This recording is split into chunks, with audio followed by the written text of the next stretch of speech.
My journey started officially when I was 16 years old. I was first diagnosed as major depressive.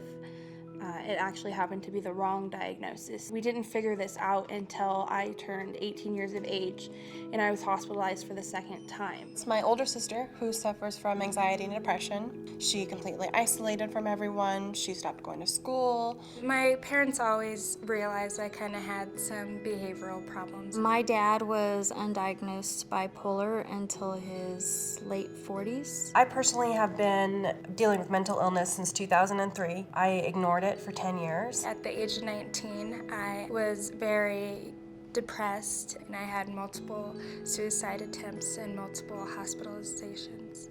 I took a bunch of painkillers and mixed it with vodka.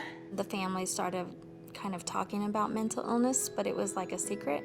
And it's still one of those things where my parents don't want to talk about it. When I realized that my son was being diagnosed with a mental illness, I made a decision that I didn't want it to be a little secret. I wanted him to know that he could live his life and not be ashamed of something he couldn't control. My mother, during the dark time, contacted NAMI because she had no idea what was going on. I had a coworker who had a son with mental illness and talked to me about NAMI. I reached out to NAMI and signed up for the basics class. I met parents who were from different classes and races, and they were talking about the same things that I was talking about. NAMI has supported me. They have lifted me up higher than I ever thought I could possibly go. I love NAMI. NAMI has been such a great experience. The differences that I've seen in people's lives with NAMI is clear. They seem so much brighter. I feel motivated to spread the word that mental illness is not something that we should be ashamed of. We shouldn't feel like we can't talk about mental illness. No, you're still a human even if you have a mental illness. It's a part of who you are, but it doesn't define who you are. It's just a part of your life, just like physical health, that you need to take care of and embrace.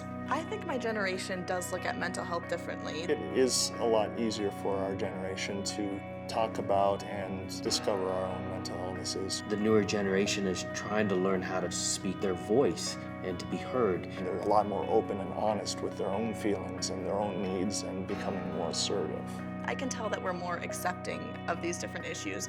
It's not quite as taboo anymore. There's still a lot of ground to cover. There's so many individuals that still are not seeking the help that they need. I'd definitely like to see the world be a lot more accepting and nurturing of anyone. It doesn't matter if they have a mental health illness or not. I would like to think in the future that mental illness would be talked about just the same way as, cancer is today. I think it's important to support NAMI. There's at least 1 in 4 people that do have a mental illness. NAMI is important. It is a community of people with mental illnesses where you can all come together and learn from each other. I have experienced the positive impact in my family.